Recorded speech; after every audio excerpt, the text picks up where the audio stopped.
जय श्री कृष्ण जय श्री राम।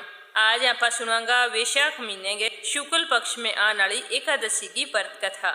ई एकादशी ने मोहिनी एकादशी के नाम जानी जाए। समुद्र मंथन के दौरान देवताओं ने दानवा ने एक अमृत कलश मिलियो, तो भी कलश ने लेके दोनों के बीच में लड़ाई होने लगी। दैत्य के भी मैं पियांगा और देवता के वे भी अमृत कलश पर मारो हक है। तो देवताओं वास्ते दानवा लड़ाई करके राणो तो मुश्किल हो, तो वे इन समस्याओं छुटकारो पाने वास्ते भगवान श्री हरि विष्णु कन गया। तो विष्णु भगवान बानी समस्याओं बचाने वास्ते मोहिनी नाम की एक अप्सरा को रूप धारण कर गए। एर दैत्य ने आपके मोह जाल में फंसा के वो कलश में जो अमृत हो वो देवताओं ने पिला गेर बाने अमरता प्रदान करियो।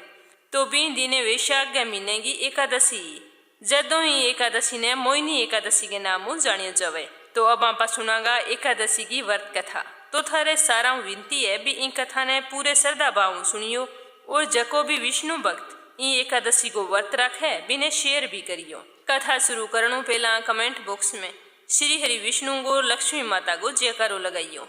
तो आओ आपके मंगल जीवन की कामना करके प्रसन्नचित मनु और पूरी श्रद्धा भाव कथा सुना। बोलो श्री हरि विष्णु की जय हो।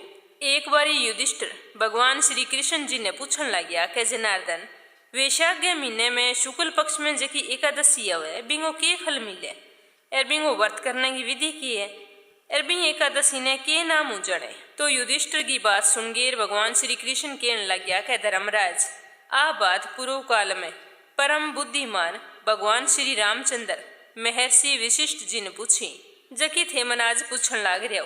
भगवान श्री राम महर्षि ने पूछो कि भगवान जकी सारे पापा को नाश कर दिए, सारे दुखों को निवारण कर दिए और सारे व्रताम उत्तम हुए भी व्रत के बारे में थारू आज सुनना चाहूँ।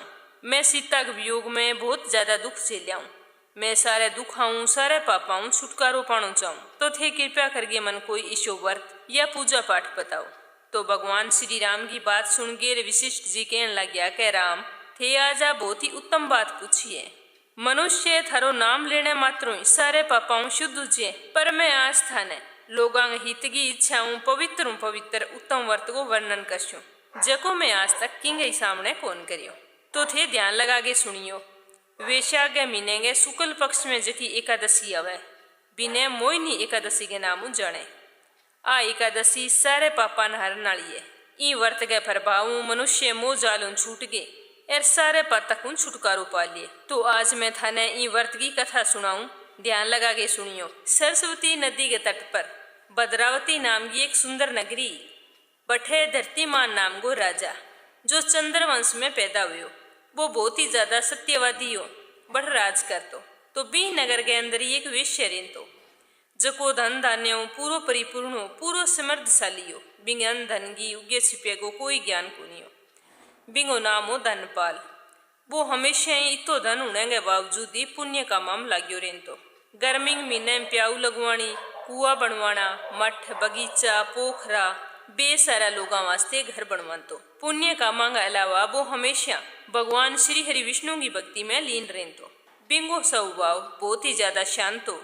बिंगे 5 पुत्रा सुमना धूतिमान मेधावी सुकृत ए दृष्ट बुद्धि हो। वो 5वां पुत्र हो।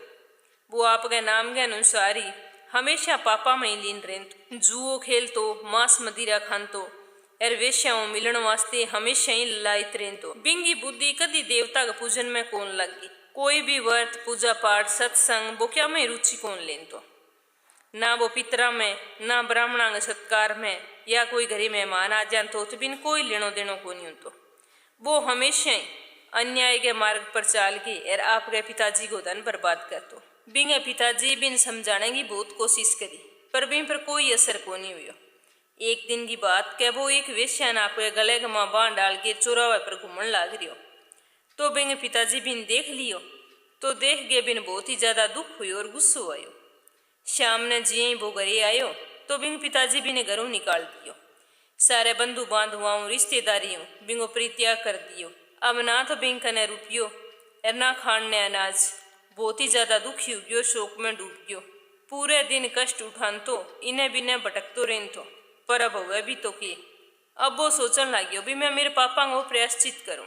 क्योंकि कन्या की कौन रही हो जत बिंग समझ में आ गयो भी मैं पाप कर तो वो घूमतो एक दिन महर्षि कौंडिन्य गए आश्रम जा पहुंच्यो।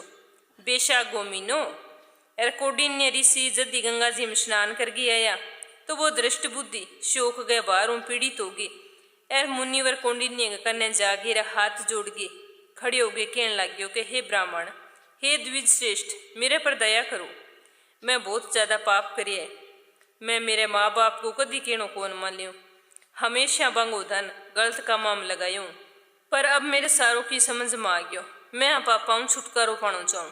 थे मेरे पर दया करके मन ईशो कोई वर्त पूजा पाठ बताओ जगह के पुण्य प्रभाव मेरी मुक्ति उजे, मेरा सारा पाप नष्ट उजे।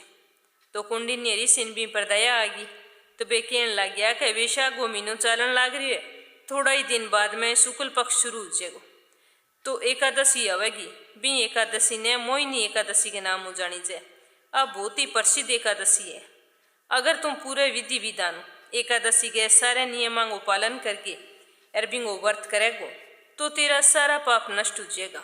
मोहिनी एकादशी को उपवास करनु प्राणियों का अनेक जन्मा में करेड़ा पाप मेरु पर्वत दिशा मा पाप भी नष्ट हो जाए। तो तू मेरी बात मान और मोहिनी एकादशी को व्रत पूरे विधि विधानों पूरे श्रद्धा भावों कर, तेरी जरूर मुक्ति वेगी है, तेरी मनोकामना पूर्ण होगी। तो ऋषि की बात सुन के दृष्ट बुद्धि को बहुत ही ज्यादा खुश हुई और हाथ जोड़ के ऋषि ने कहने लग गयो कि हे महाराज, मन ये व्रत की सारी विधि बताओ भी यो व्रत किया करनो है। तो बठू सारी विधि जान गे और बन जिया ही मोहिनी एकादशी आई तो बिंगो व्रत करियो तो वो व्रत के प्रभाव निष्पाप उग्यो दिव्य देह धारण करगे गरुड़ पर आरूढ़ उगे सारे पापाओं मुक्ति पागे और विष्णु धाम ने गियो। तो मोहिनी एकादशी को व्रत बहुत ही ज्यादा उत्तम है। इंगी व्रत कथा पढ़नु सुननु 1000 गौदान के बराबर फल की प्राप्ति वे। तो भगवान श्री राम गुरु विशिष्ट जी सुनगेर मोहिनी एकादशी को व्रत करियो। तो युधिष्ठिर भगवान श्री कृष्ण वैशाख मागे शुक्ल पक्ष की एकादशी को मातम्य सुनगे बहुत ही ज्यादा खुश हुआ। बोलो श्री हरि विष्णु की जय हो।